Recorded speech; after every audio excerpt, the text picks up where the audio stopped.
চোৱা বিভৱ ভেদ ইয়াক ভি আখৰৰ দ্বাৰা বুজোৱা হয় পটেনশিয়েল ডিফাৰেন্স এটো কি হয় প্ৰবাহযুক্ত বিদ্যুৎ বৰ্তনীৰ এটা বিন্দুৰ পৰা আন এটা বিন্দুলৈ একক আধান এটা নিয়তে কৰা কাৰ্যক বিন্দু দুটাৰ মাজৰ বিভৱ ভেদ বুলি কোৱা হয় সাপোজ এইটো এটা বিন্দু আছে এইটো এটা বিন্দু আছে এ আৰু বি সো এই এটা বিন্দুৰ পৰা আন এটা বিন্দুলৈ একক আধান এটা আমি যদি কিউ বুলি ধৰি লও একক আধান এটা নিয়তে যিখিনি কাৰ্য কৰিব লাগে তাক সেই বিন্দু দুটাৰ মাজৰ বিভৱ ভেদ ভি বুলি কোৱা হয় এতে ভি যদি বিভৱ ভেদ ভি হয় তেনে হলে এটো কি হৈ যাব w/q w হৈছে কি কাৰ্য ঠিক আছে w হৈছে কি কাৰ্যক w আখৰৰ দ্বাৰা বুজোৱা হয় এইখিনি কথা মনত ৰাখিবা এতিয়া চোৱা এই বিভৱ ভেদৰ এসআই একক হৈছে ভল্ট ইয়াক ভি আখৰৰ দ্বাৰা বুজোৱা হয় আৰু কাৰ্যৰ এসআই একক জুল কাৰ্য কি কাৰ্যৰ এসআই একক কি জুল ইয়াক জে আখৰৰ দ্বাৰা বুজোৱা হয় আৰু বিভৱ ভেদৰ এসআই একক ভল্ট ইয়াক ভি আখৰৰ দ্বাৰা বুজোৱা হয় যেতিয়া ভল্ট হ'ব তেতিয়া ইয়াৰ আগত কিবা এটা মান থাকিব সাপোজ 6 ভল্ট 12 ভল্ট ব্যাটাৰী বিলাক যে আছে ব্যাটাৰী বিলাকৰ এনেকে ভল্ট বিলাক দিয়া থাকে ঠিক আছে 6 ভল্ট হ'ব পাৰে 12 ভল্ট হ'ব পাৰে বা নাইবা বেলেগ ভল্টৰ ব্যাটাৰী হ'ব পাৰে এইখিনিতে চোৱা 1 ভল্টৰ সংজ্ঞা কেতিয়াবা পৰীক্ষাত আহে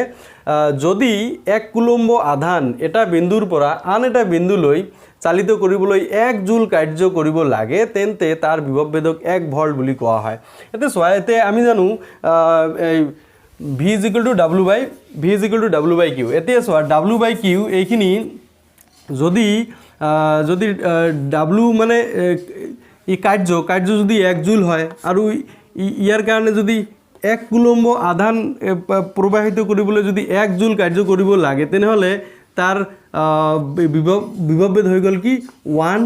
ভল্ট ঠিক আছে 1 ভল্ট হ'বলৈ হলে কি 1 জুল কাৰ্য হ'ব লাগিব আৰু কি 1 কুলম্ব আধান এটা বিন্দুৰ পৰা আন এটা বিন্দুলৈ যাবলৈ যদি 1 জুল পৰিমাণৰ কাৰ্য কৰিব লাগে তেনে হলে সেই বিন্দু দুটাৰ মাজৰ বিভৱ ভেদ কি 1 ভল্ট বুলি কোৱা হয় ইয়াকে ইয়াত দেখুওৱা হৈছে 1v = 1j/1c ইয়াত 1v = 1j/c-1 বুলি দেখুওৱা হয় এতিয়া চোৱা কেইটামান নোটস মই লিখি দিছো ইয়াত চোৱা ব্যাটাৰী এটাৰ কোষৰ সহায়ত পৰিবাহীৰ বিভৱ ভেদ বৰ্তাই ৰখা হয় এতিয়া চোৱা এই বিভৱ ভেদ কেনেকৈ আমি বৰ্তাই ৰাখিম যিকোনো বৰ্তনীত যদি আমি ব্যাটাৰী আমি সংযোগ কৰো যেতিয়া আমি ব্যাটাৰী সংযোগ কৰিম যিকোনো বৰ্তনীত তেতিয়াহে ইয়াৰ বিভৱ ভেদটো কি জীয়াই থাকিব যিকোনো বৰ্তনীত ব্যাটাৰীয়ে কি বিভৱ ভেদটো ৰক্ষা কৰে দুটা বিন্দুৰ মাজৰ যেটো পাৰ্থক্য সেই পাৰ্থক্যটো তোমাৰ বৈদ্যুতিক চাপ যেটো পাৰ্থক্য সেই পাৰ্থক্যটো বহন কৰে ই কি বিভৱ ভেদৰ ফলত পৰিবাহী এডালৰ ভিতৰত বৈদ্যুতিক আধান অৰ্থাৎ ইলেক্ট্ৰনবোৰ গতি কৰে এই ব্যাটাৰী সংযোগ কৰিলেহে বৈদ্যুতিক আধান অৰ্থাৎ ইলেক্ট্ৰনবোৰ কি গতি কৰে এইটো আমি জানো সাপোজ এইটো আগত দেখুৱা আছিল এইটো পৰিবাহী তাৰ সাপোজ পৰিবাহী তাৰৰ মাজেৰে কি এই কি ইলেক্ট্ৰনবোৰ গতি কৰে আৰু কেতিয়া গতি কৰে যেতিয়া আমি ব্যাটাৰী সংযোগ কৰিম ব্যাটাৰী সংযোগ কৰিলেহে এই ইলেক্ট্ৰনবোৰ গতি লাভ কৰে ঠিক আছে তো ইলেক্ট্ৰনবোৰ ঋণাত্মক আধানযুক্ত হোৱা বাবে এই কি ব্যাটাৰীৰ ধনাত্মক আধানলৈ প্ৰবাহিত হয় ইলেক্ট্ৰনবোৰ সোৱা ঋণাত্মক আধানযুক্ত হেগানে কি হদায় ব্যাটাৰীৰ ধনাত্মক আধানলৈ কি হয় প্ৰবাহিত হয় সাপোজ এইফালে ধনাত্মক আছে ইলেক্ট্ৰনবোৰ হদায় ধনাত্মক আধানলৈ প্ৰবাহিত হয় আৰু ইয়াৰ বিপৰীতে কি বিদ্যুৎ প্ৰবাহ চালিত হয় বিদ্যুৎ প্ৰবাহ কি হয় তেতিয়া ইয়াৰ বিপৰীতে চালিত হয় সাপোজ এনেকে যদি ব্যাটাৰী মই দেখুৱাইছো ঠিক আছে সো এটো নেগেটিভ এটো পজিটিভ সো বিদ্যুৎ প্ৰবাহ আই হদায় এই প্লাসৰ পৰা মাইনাস লৈ ঠিক আছে এ চালিত হয় অৰ্থাৎ ইলেক্ট্ৰনৰ গতিৰ বিপৰীত দিশত কি বিদ্যুৎ প্ৰবাহ চালিত হয় এটো মই আগৰ স্লাইডত তোমালোকক মই ভালদৰে বুজাই দিছো এতিয়া চোৱা বিভৱ ভেদ ভল্ট মিটাৰ নামৰ এবিধ সঁজুলিৰ সহায়ত ইয়াক জোখা হয় আৰু এই ভল্ট মিটাৰ উচ্চ ৰোধযুক্ত এটা সঁজুলি ৰোধৰ বিষয়ে আমি পিছত ডিটেইলছত অধ্যয়ন কৰিম ইয়াৰ আগতো আমি পাইছো ৰোধৰ বিষয়ে এমিটাৰত এটো নিম্ন ৰোধযুক্ত সঁজুলি আছিল কিন্তু ভল্ট মিটাৰটো হৈছে কি উচ্চ ৰোধযুক্ত সঁজুলি আৰু ইয়াক বৰ্তনীত সদায় কি সমান্তৰাল ভাৱে ইয়াক সংযোগ কৰা হয় এতিয়া সমান্তৰাল সংযোগটো মই অলপ বুজাই দিছো এতে চোৱা সাপোজ এইটো এটা বৰ্তনী আছে এটা বৰ্তনী সাপোজ মই ধৰি লৈছো এইটো ব্যাটাৰী আছে সো এইটো এটা সাপোজ বৰ্তনী আছে ঠিক আছে ইয়াতে মই এটা সাপোজ বাল্ব এতে লগাই দিয়া আছে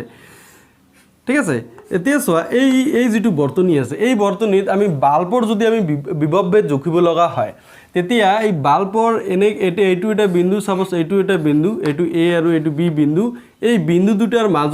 মাজত কি বিভৱ ভেদ অৰ্থাৎ এই বাল্বৰ বিভৱ ভেদ আমি ভিৰ সহায়ত আমি জুখিম এই ক্ষেত্ৰত চাওক এই তোমাৰ এই ব্যাটাৰিৰ ধনাত্মকৰ ফালে বিভৱভেদৰ ধনাত্মক আৰু ব্যাটাৰিৰ ঋণাত্মকৰ ফালে বিভৱভেদ ঋণাত্মক সাইডটো কি জয়েন কৰিব লাগে। এই ক্ষেত্ৰত চোৱা এই বাল্বটো সমান্তৰালভাৱে আমি সংযোগ কৰিছোঁ। সাপোজ ইয়াত এইখিনিতে বাল্ব আছে আৰু এইখিনিতে আমি বিভৱভেদ সংযোগ কৰিছোঁ, ঠিক আছে। এইটো সমান্তৰালভাৱে ইয়াক সংযোগ কৰিছোঁ। তো আৰু এই তোমালোকে এটা বস্তু মনত ৰাখিবা, বিভৱভেদ সদায় বৰ্তনীত কি সমান্তৰালভাৱে ইয়াক সংযোগ কৰা হয়। মই এইখিনিতো ইয়াতো মই দেখুৱাই দিবলৈ মই চেষ্টা কৰিছোঁ। ইয়াতে চোৱা বিভৱভেদ সমান্তৰালভাৱে সংযোগ কৰা আছে। এতিয়া চোৱা এই ইয়াতে চাব এটা কোক আছে, কেতিয়াবা দুটা কোক থাকিব পাৰে। এই ক্ষেত্ৰত ইয়াতে প্লাছ, চ' দুটা কোকৰ ক্ষেত্ৰত কি ইয়াতে ডাঙৰ আঁচ আৰু ইফালে সৰু আঁচ দিব লাগিব যাতে মাইনাছ অংশটো ইফালে থাকে। তো এনেদৰে বিভিন্ন বেটাৰী একেলগে আমি সংযোগ কৰিব পাৰি। চাপ'জ ইয়াতে যদি 6 ভল্ট হয়, এইটো যদি 6 ভল্ট হয়, টোটেল 12 ভল্ট হৈ গ'ল। চ' নাইবা একেলগে আমি 12 ভল্টৰ বেটাৰী আমি সংযোগ কৰিব পাৰোঁ। চ' বিভিন্ন ধৰণৰ বেটাৰী আমি ইয়াত সংযোগ কৰিব পাৰোঁ। এইখিনিতে এটা বস্তু মনত ৰাখিবা, এইটো হৈছে কি এই সমীকৰণটো V = W/Q। কেতিয়াবা তোমালোকক W অৰ্থাৎ কাৰ্য বাহিৰ কৰিব দিয়ে, তেনেহ'লে এইটো V × Q হৈ যাব। V হ'ল বিভৱভেদ, Q হ'ল আধান। চ' বিভৱভেদ আৰু আধানৰ মান দি তোমালোকক কেতিয়াবা কাৰ্য উলিয়াব দিয়ে। কিন্তু এটা বস্তু মনত ৰাখিবা, যেতিয়া তোমালোকে কেলকুলেশ্যন কৰিবা তেতিয়া সেই এককটো সদায় শেষত লিখিব লাগে। চ' কাৰ্যৰ এককটো কি? কাৰ্যৰ একক হৈছে কি? জুল। কাৰ্যৰ একক কি? জুল। এই কথাটো মনত ৰাখিবা, কাৰ্যৰ একক জুল। আৰু কি বিভৱভেদৰ একক হৈছে ভল্ট আৰু আধানৰ একক হৈছে কুলম। এইটো আমি আগতে পাইছোঁ। এইখিনি কথা বিভৱভেদত তোমালোকে যদি মনত ৰাখা তেনেহ'লে বিভৱভেদৰ যিকোনো প্ৰশ্ন আহিলে তোমালোকে উত্তৰ কৰিব পাৰিবা। এতিয়া চোৱা ওমৰ সূত্ৰ আমি অধ্যয়ন কৰিম। চোৱা স্থিৰ উষ্ণতাত থকা অৱস্থাত বৰ্তনীত সংযোজিত প্ৰদত্ত ধাতুৰ তাঁৰ এডালৰ দুই মূৰৰ মাজৰ বিভৱভেদ V তাঁৰডালৰ মাজেৰে যোৱা প্ৰবাহ আইৰ সমানুপাতিক। ইয়াকে ওমৰ সূত্ৰ বুলি কোৱা হয়। মানে V আইৰ সমানুপাতিক, মানে V প্ৰপৰ্চনাল আই। ইয়াতে চোৱা প্ৰপৰ্চনালটো তুলি দিবলৈ হ'লে এটা ধ্ৰুৱক লাগিব আৰু এই ধ্ৰুৱকটো ইয়াত আৰৰ দ্বাৰা বুজোৱা হৈছে V = IR। চ' ইয়াত R এটা সমানুপাতিক ধ্ৰুৱক, ইয়াক ৰ'দ বুলি কোৱা হয়, ঠিক আছে। এতিয়া ৰ'দটো কি বস্তু ক'ব পাৰা যে ৰ'দ হৈছে আধানৰ গতিক বাধা দিয়া পৰিবাহীৰ এটা ধৰ্ম। ইয়াৰ SI একক হৈছে ওম, ঠিক আছে। ইয়াতে ওম এইটো আখৰৰ দ্বাৰা বুজোৱা হয়, এনেদৰে লিখিব লাগে, এইটো হৈছে ওম। চ' এতিয়া চোৱা কথাটো হৈছে কি, যদি বিভৱভেদ যদি বাঢ়ে তেনেহ'লে আই বাঢ়িব, V প্ৰপৰ্চনাল আই। এই কথাটো মনত ৰাখা। ছাপ'জ এইটো এটা বেটাৰী, ছাপ'জ এইটো প্লাছ এইটো মাইনাছ, এইটো হৈছে 6 ভল্টৰ বেটাৰী, এইটো 6 ভল্টৰ বেটাৰী। আৰু এটা মই উদাহৰণ লৈছোঁ, ছাপ'জ এইটো এটা বেটাৰী আছে, এইটো এটা বেটাৰী, এইটো ছাপ'জ 12 ভল্টৰ এটা বেটাৰী। এতিয়া চোৱা ইয়াতে বিভৱভেদ ইয়াৰ বৃদ্ধি হৈছে, বিভৱভেদ ইয়াত বাঢ়ি গৈছে, ঠিক আছে। তেতিয়া এই বিদ্যুৎ প্ৰবাহ যিটো চালিত হ'ব, এই বিদ্যুৎ প্ৰবাহ দুটাৰে কি নহয়, চ' ইয়াতে বিভৱভেদ কম, চ' ইয়াতে বিদ্যুৎ প্ৰবাহ ইয়াৰ কম। যেতিয়া বিভৱভেদ বাঢ়ি যাব বিদ্যুৎ প্ৰবাহ কি হৈ যাব? বাঢ়ি যাব। মানে আই কি হৈ যাব? বৃদ্ধি হৈ যাব। মানে V বাঢ়িলে, V যদি বাঢ়ে আই কি হৈ যায়? আইও বাঢ়ি যায়। এই কথাও মনত ৰাখিবা। আৰু যদি V যদি কমে আই কি কমে? মানে বিভৱভেদ কমিলে বিদ্যুৎ প্ৰবাহ কমি যায় আৰু বিভৱভেদ বাঢ়িলে বিদ্যুৎ প্ৰবাহ কি হয়? বাঢ়ি যায়। এই বস্তুটো মনত ৰাখিবা। চ' তেতিয়া আৰু এটা কথা এইখিনিতে চোৱা, আমি জানো কি আধানৰ গতিটোৱে হৈছে বিদ্যুৎ প্ৰবাহ। এতিয়া আধান মানে ইলেক্ট্ৰনৰ গতি। এতিয়া এই বিভৱভেদটোৱে কি? বিভৱভেদটোৱে মানে কি ই আইটো সদায় উচ্চ বিভৱভেদৰ পৰা নিম্ন বিভৱভেদলৈ গতি কৰে। এইখিনিতে মই তোমালোকক আন এটা উদাহৰণ দিব বিচাৰিছোঁ। ছাপ'জ এইটো এটা কণ্টেইনাৰ আৰু এইটো এটা কণ্টেইনাৰ, ঠিক আছে। ইয়াতে এটা পাইপ মই সংযোগ কৰিছোঁ আৰু এইখিনিতে আন এটা কণ্টেইনাৰ লৈছোঁ, এইখিনিতে আন এটা মই কণ্টেইনাৰ লৈছোঁ, এইখিনিতে মই পাইপ সংযোগ কৰিছোঁ। পাইপ দুটাৰ চাইজ কিন্তু একেই, ঠিক আছে। এইখিনিতে পাইপ দুটাৰ চাইজ কি একেই আছে। এইখিনিতে যদি ইয়াত মই ইমানখিনি পানী লওঁ, ইয়াত যদি ইমানখিনি পানী লওঁ, ইয়াতে চব পাৰ্থক্যটো এইখিনি, ঠিক আছে। আৰু ইয়াতে ছাপ'জ এইখিনি মই পানী লৈছোঁ আৰু ইয়াতে এইখিনি পানী লৈছোঁ, ইয়াতে পাৰ্থক্য কিমান হ'ব? এইখিনি, ঠিক আছে। এইটো হৈছে ডিফাৰেঞ্চ আৰু ইয়াতে এইটো হৈছে ডিফাৰেঞ্চ। এতিয়া তুমি কোৱা এইটো A আৰু এইটো B। চ' এত যিটো পানী ইয়াৰ পৰা ইয়ালৈ যাব আৰু বিত ইয়াৰ পৰা ইয়ালৈ পানী যাব, কোনটোত বেছি স্পীডত যাব? যেহেতু ইয়াৰ উচ্চতাটো ইয়াত বেছি, ইয়াৰ বেছি চাপ প্ৰয়োগ কৰি আছে, সেইকাৰণে ইয়াত বেছি বেগেৰে এই পানীটো প্ৰবাহিত হ'ব। আৰু ইয়াতে চোৱা ইয়াৰ চাপটো কম, এই উচ্চতাৰ ডিফাৰেঞ্চটো কম, পাৰ্থক্যটো কম, সেইকাৰণে ইয়াত কি কম বেগেৰে পানীটো প্ৰবাহিত হ'ব। ঠিক তেনেদৰে যেতিয়া তোমাৰ বিদ্যুৎ প্ৰবাহ যেতিয়া চালিত হয় বিদ্যুৎ প্ৰবাহৰ ক্ষেত্ৰত চোৱা বিদ্যুৎ প্ৰবাহত বিভৱভেদৰ ওপৰত কি বিদ্যুৎ প্ৰবাহটো নিৰ্ভৰ কৰে কিন্তু আৰটো কি সেম থাকিব লাগিব যিটো ৰ'দ আছে ৰ'দ হৈছে এটা বাধা এই বাধাটো কি একে থাকিব লাগিব তেতিয়াহে তোমাৰ কি হ'ব ভি প্ৰপৰ্শনাল আই হ'ব ভি বৃদ্ধি হ'লে আই বাঢ়ি যাব ঠিক আছে আৰু ভি কমিলে বিভৱভেদ কমিলে বিদ্যুৎ প্ৰবাহ কমি যাব শর্ত এটা এটো হৈছে কি রোধ মানে বাধাটো একে হ'ব লাগিব কি একে হ'ব লাগিব সো ইয়াতে যদি মই এটা হকত এটা পাইপ যদি ইয়াতে সংযোগ কৰি দিওঁ তেনলে ইয়াতে কম সময়তে যাব আৰু ইয়াতে সো আৰু মই ক্ষীণ তাৰ যদি আমি ক্ষীৰ পাইপ এটা লগাই দিওঁ তেনেহলে সেই পাৰ্থক্যটো আমি বুজি নাপাম যে একে পাইপ সংযোগ কৰিব লাগিব অৰ্থাৎ বিভৱভেদ আৰু আই যে সমানুপাতিক এই ক্ষেত্ৰত শৰ্ত এটাই কি ৰোধ ইয়াৰ ধ্ৰুৱক থাকিব লাগিব যেটো ৰোধ হৈছে পৰিবাহীৰ গতিক বাধা দিয়ে এটা কাৰক এতিয়া চোৱা সাপোজ এইটো পৰিবাহীৰ মাজেৰে কি ইলেক্ট্ৰন প্ৰবাহিত হয় তেতিয়াহে তোমাৰ কি বিদ্যুৎ প্ৰবাহ চালিত হয় তে বিদ্যুৎ প্ৰবাহ আমি গম পালো কি ধনাত্মকৰ পৰা উচ্চ বিভৱভেদৰ পৰা নিম্ন বিভৱভেদলৈ ই আই গতি কৰে এই ক্ষেত্ৰত ৰোধৰ কাম কি ৰোধে কি কৰে এই বিদ্যুৎ প্ৰবাহৰ গতিক বাধা দিয়ে অৰ্থাৎ এই ইলেক্ট্ৰনৰ যি গতি আছে ইলেক্ট্ৰনৰ গতিক ৰোধে কি কৰে সদায় বাধা দিয়ে যেতিয়া ইলেক্ট্ৰনৰ গতিক বাধা দিয়ে তেতিয়া কি বিদ্যুৎ প্ৰবাহ কমি যায় এই কথাটো মনত ৰাখিবা আৰু যদি বিভৱভেদ বাঢ়ে বিদ্যুৎ প্ৰবাহ বাঢ়ে এইখিনিতে যদি আমি এটা লেখ অঙ্কন কৰো সাপোজ এইটো যদি বিভৱভেদ হয় এইটো যদি ভি হয় আৰু এইটো যদি আই হয় তেনেহলে আমি সদায় এনেকৈ আমি সৰল ৰেখা পাম ঠিক আছে এনেকৈ আমি সৰল ৰেখা পাম কাৰণ ভি প্ৰপৰ্শনাল আই ভি বাঢ়িলে আই বাঢ়িব আৰু ভি কমিলে আই কমিব এই কথাখিনি তোমালোকে মনত ৰাখিবা ইয়াতে চোৱা এই যে ৰোধ আমি পালো ৰোধ হৈছে প্ৰবাহৰ গতিক বাধা দিয়ে এটা কাৰক ইয়াক আৰ আখৰৰ দ্বাৰা বুজোৱা হয় এই ৰোধৰ এসআই একক হৈছে ওম কেতিয়াবা 1 ওমৰ সংজ্ঞা পৰীক্ষাত আহে এটো হৈছে কি যদি পৰিবাহী এডালৰ দুই মূৰৰ মাজৰ বিভৱভেদ ভি আৰু ইয়াৰ মাজেৰে 1 এম্পিয়াৰ প্ৰবাহ চালিত হয় তেনেহলে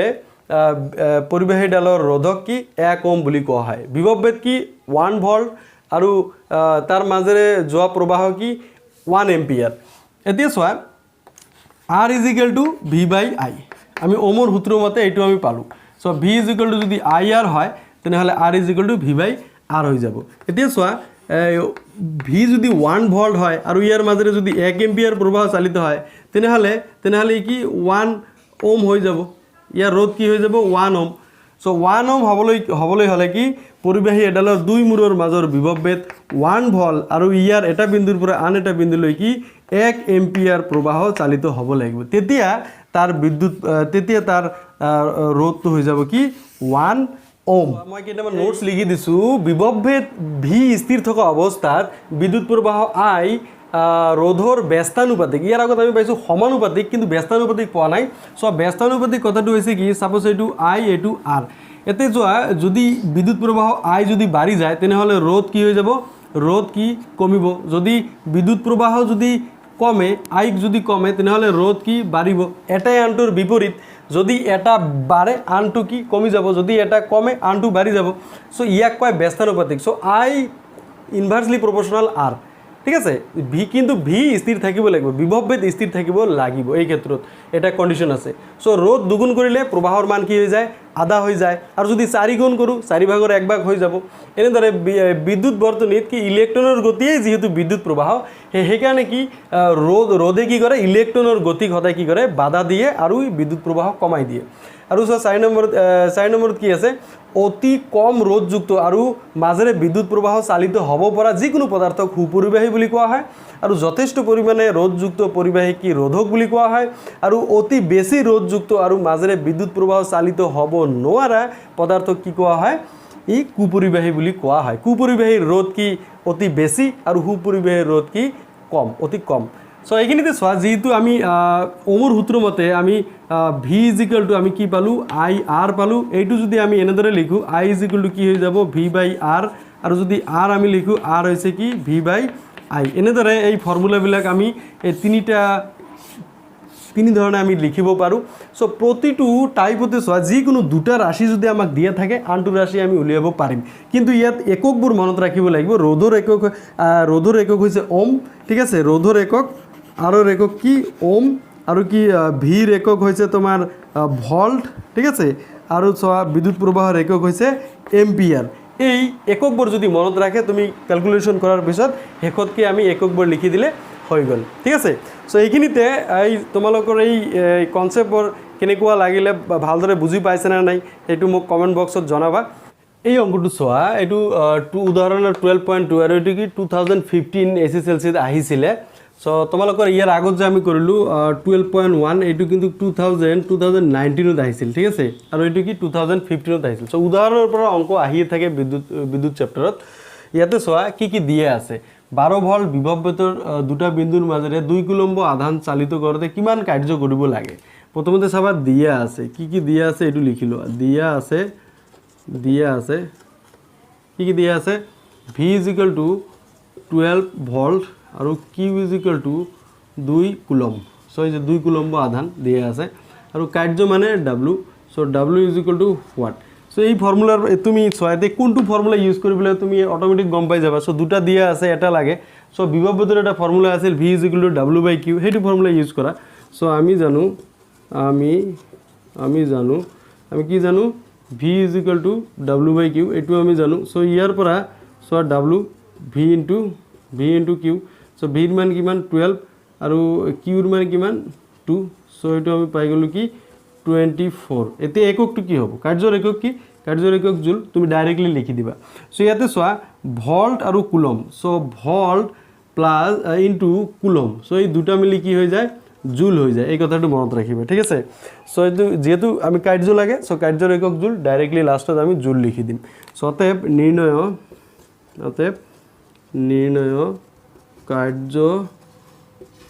কাৰ্য কি সমান 24 জুল সো এটো হৈ গল উত্তৰ এই কোশ্চেনটো চোৱা এটো পেজ নাম্বাৰ 220 কোশ্চেন নাম্বাৰ 2 আৰু এটো 2019ত আহিছিল 6 ভল্ট ব্যাটাৰি এটাৰ মাজেৰে চালিত কৰোতে প্ৰতি কুলম্ব আধানক দিয়া শক্তি কিমান হ'ব সো এটো শক্তি বুলি কৈছে এটো শক্তি এটো চোৱা এই যিমান পৰিমাণৰ কাৰ্য ইয়াতে কৰিব লাগিব এই কাৰ্যটোৱে ইয়াত কি এটো শক্তিৰ পৰিমাণৰ সমান সো সেইকাৰণে আমি ইয়াতে শক্তি বুলি কৈছে এটো আসলতে কি 1 কুলম্ব আধানত কিমান পৰিমাণৰ আমি কাৰ্য কৰিব লাগিব এটো উলিয়াব কৈছে সেটো সো দিয়া আছে কি দিয়া আছে ঠিক আছে দিয়া আছে সো v 6 ভল্ট আৰু কি আছে q 1 কুলম্ব কৈছে 1 c আৰু w what সো আমি জানো v w/q so w v into q so v into 6 into 1 into 6 জুল ঠিক আছে অতএব প্ৰতি কুলম্ব আধানত কি 6 জুল কি মানে শক্তি দিয়া হ'ব 6 ভল্ট ব্যাটাৰি এটাৰ মাজেৰে চালিত হওঁতে প্ৰতি কুলম্ব আধানত অতএব 6 ভল্ট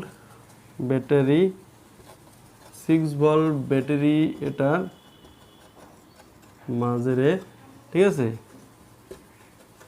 চালিত হওঁতে প্ৰতি কুলম্ব ই আধানক 6 জুল শক্তি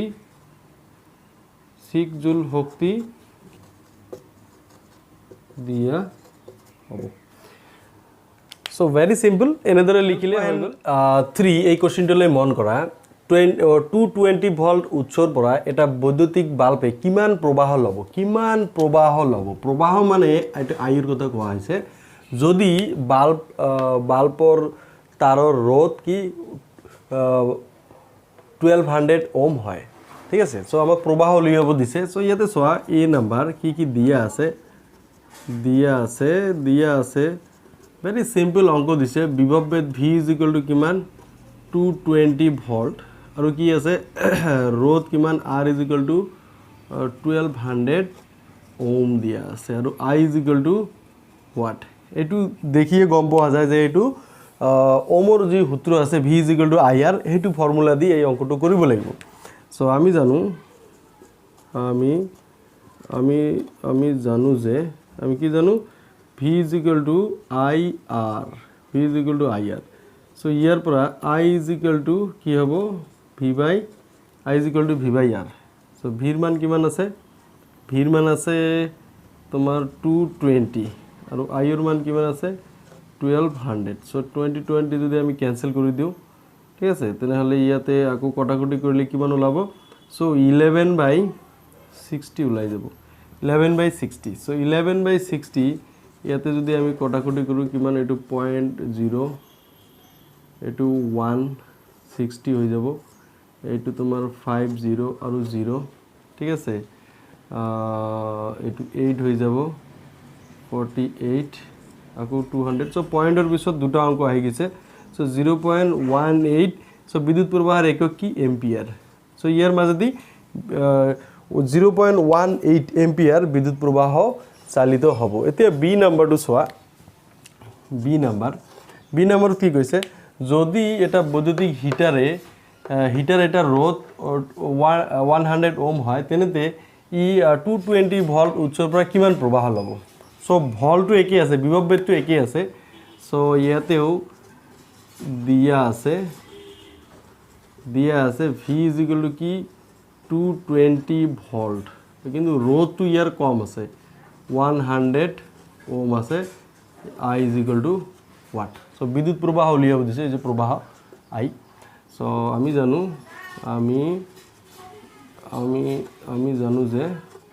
যে V is equal to I R so I is equal to V by R so V by R V মানে এটো 220 আৰু আৰ আছে 100 সো 100 এটা শূন্য আমি যদি ক্যান্সেল কৰি দিও সো এটো কি হৈ যাব 2.2 এম্পিয়াৰ সো এতিয়া চোৱা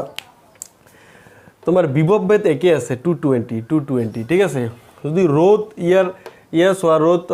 এতে 1200 ইয়াতে 100 রোদ ইয়াত বেশি সো রোদ বেশি বিদ্যুৎ প্রবাহ কম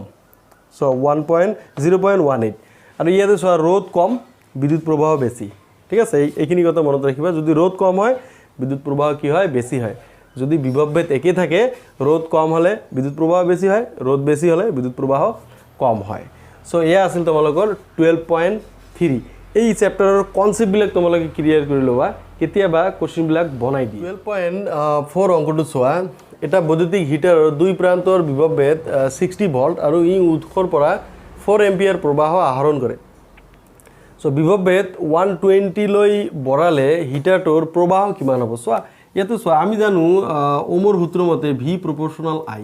সো ভি যদি বৃদ্ধি হয় ইয়াতে যদি ভি হয় ঠিক আছে এটো যদি আই হয় ভি বাড়িলে কি ভি বাড়িলে আই বাড়ি যায় এটো আমি জানো সো ভি 60 ৰ পৰা 120 লৈছে ডাবল হৈছে সো বিদ্যুৎ প্ৰবাহ কি হৈ যাব ডাবল হৈ যাব এটো আমি অংকৰ সহায়ত আমি চাম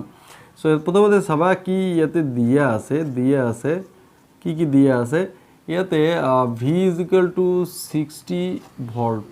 প্ৰথমটোৰ ক্ষেত্ৰত চোৱা আৰু আই ইজ ইকুৱেল টু কিমান দিয়া আছে 4 এম্পিয়াৰ সো ইয়াৰ পৰা আমি আৰ উলিয়াব পাৰো R is equal two what so আমি জানো এটো ওমৰ সূত্ৰ মতে তুমি ডাইৰেক্ট লিখিব পাৰা যে ওমৰ সূত্ৰ মতে R is equal to V by I so V is equal to 60 আৰু আই ইজ ইকুৱেল টু 4 এটো হৈ যাব কিমান 15 এটো r is equal to 15 পাই যাম তাৰ মানে বৰ্তনীটোৰ ৰোধ কিমান হ'ব 15 ওম এতিয়া সোৱা বিভববেদ 120 লৈ বৰালে বিভববেদ 120 লৈ বৃদ্ধি কৰিলে সো বিভববেদ 120 লৈ বৃদ্ধি কৰিলে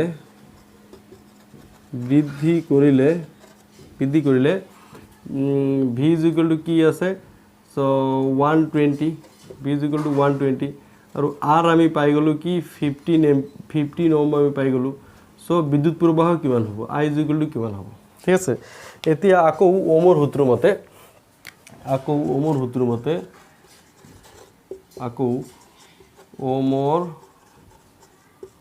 সূত্ৰ মতে কৰিম I is equal to কিমান পাই যাম I is equal to কি v by r so v এর মান কিমান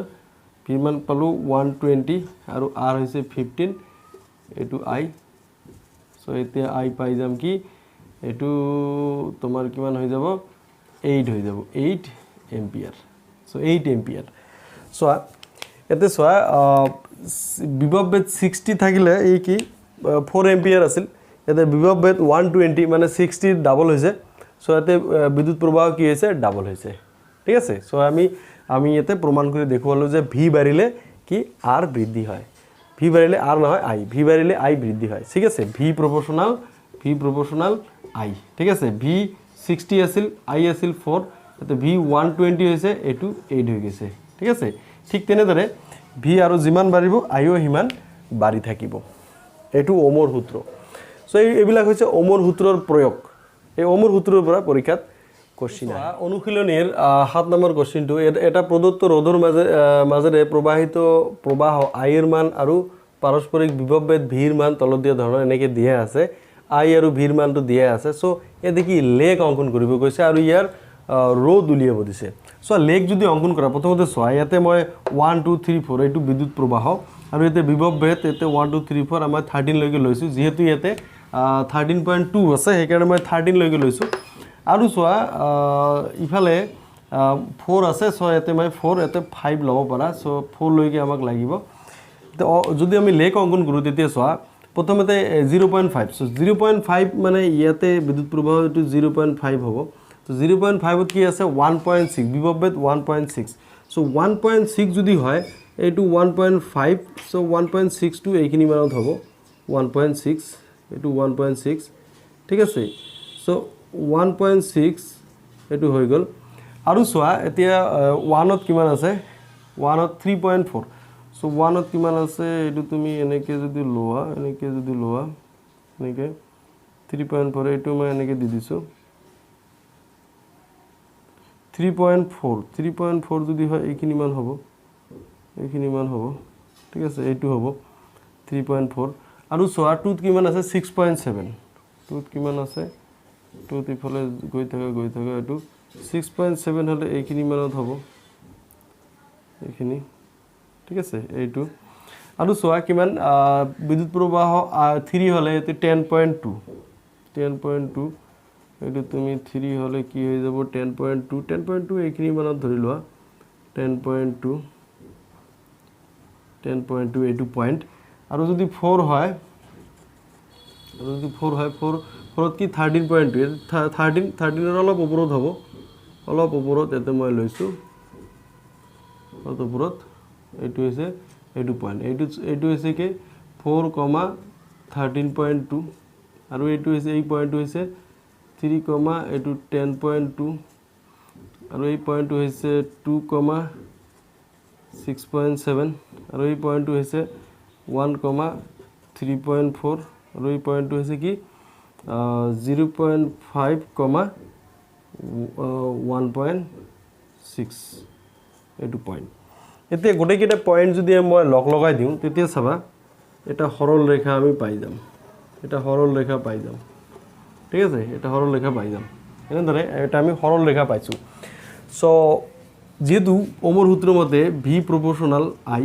ঠিক আছে অতএব আই প্ৰপোৰ্শনাল ভি বুলি আমি ক'ব পাৰো সো ভি বাঢ়িলে আই বাঢ়িব আই বাঢ়িলে ভি বাঢ়িব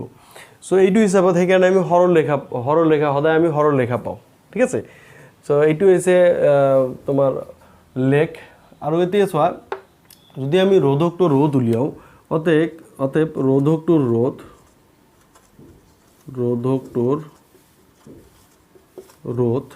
R is equal to ৰোধকটোৰ রোধ R is equal to আমি জানো R is equal to কি V is equal to IR so R is equal to V by I so V by I হ'ব এতে V by I এর কাৰণে যিকোনো এটা মান আমি লব পাৰো এতে চোৱা V2 by V1 আমি লব পাৰো আৰু এতে I2 by I1 আমি লব পাৰো so V2 by V1 V2 কিমান আছে V2 3.4 এটা মাইনাস 1.6 আৰু I কিমান আছে so 1 minus 0.5 এইটো আছে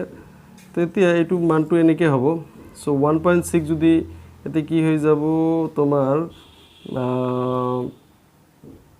1.8 divided by 0.5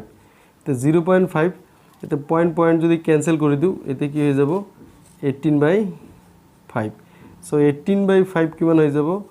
3 পয়েন্ট এতে 18/5 3 15 আৰু কিমান আহিব এতে 3 আহিব 0.6 আহিব 3.6 এটু ওম হৈ যাব সো রোধকটো রোধ কিমান হ'ব 3.6 ওম ঠিক আছে সো এইটো হৈছে অঙ্ক তুমি লাস্টত লিখি দিব পাৰা যে অতএব ৰোধকটোৰ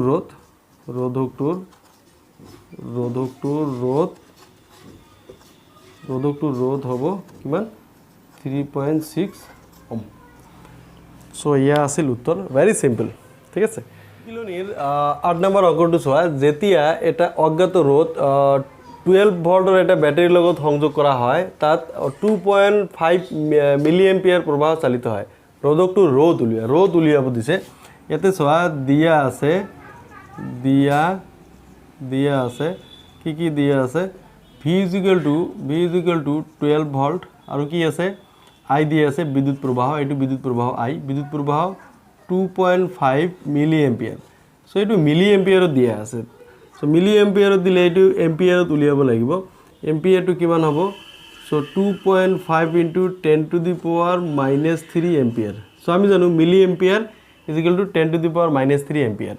সো আৰু কি R = ওয়াট সো আমি জানো যে সো এতে রোধ উলিয়াব দিছে সো রোধ মানে R সো আমি জানো যে V = IR সো R = কিমান R = V/I সো V ৰ মান কিমান আছে V ৰ মান আছে 12 আৰু I ৰ মান কিমান আছে 2.5 * 10⁻³ এতে চোৱা -3 ওপৰত গলে হৈ যায় +3 হৈ যায় এইটো 12 ডিভাইডেড বাই এই যে 2.5 ইনটু কি হৈ যাব 10⁻³ হৈ যাব এইটো যদি তুমি এইটো যদি ডিভাইড কৰা এইটো কি হৈ যাব 4.8 * 10⁻³ এইটো ওম ঠিক আছে সো এইটো পাই গলো সো অতএব ৰোধকটোৰ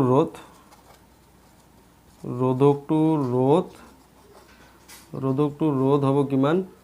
4.8 * 10⁻³ ওম ঠিক আছে এটা বস্তু ইয়াতে মনত ৰাখিবা এটো হৈছে কি ইয়াতে সোয়া 10⁻³ তলত আছিল 10⁻³ সো 1/10⁻³ ক আমি এই যে 10⁻³ লিখিব পাৰো ঠিক আছে সো যদি মানটো মাইনাসত থাকে ওপৰত গলে এটো কি হৈ যায় প্লাস হৈ যায় এইখিনি কথা মনত ৰাখিবা ঠিক আছে সো আৰু যদি ইফালে যদি প্লাস থাকিলে হয় ওপৰত গলে মাইনাস হৈ যাব যেহেতু ইয়াতে মাইনাস চিহ্ন আছে মাইনাস চিহ্ন থকাৰ কাৰণে এটো ওপৰত যোৱাৰ লগে লগে এটো প্লাস হৈ গৈছে এটো 10⁻³ ইয়াতে ওপৰত যোৱাৰ লগে লগে 10⁻³ এটো 3 হৈ গৈছে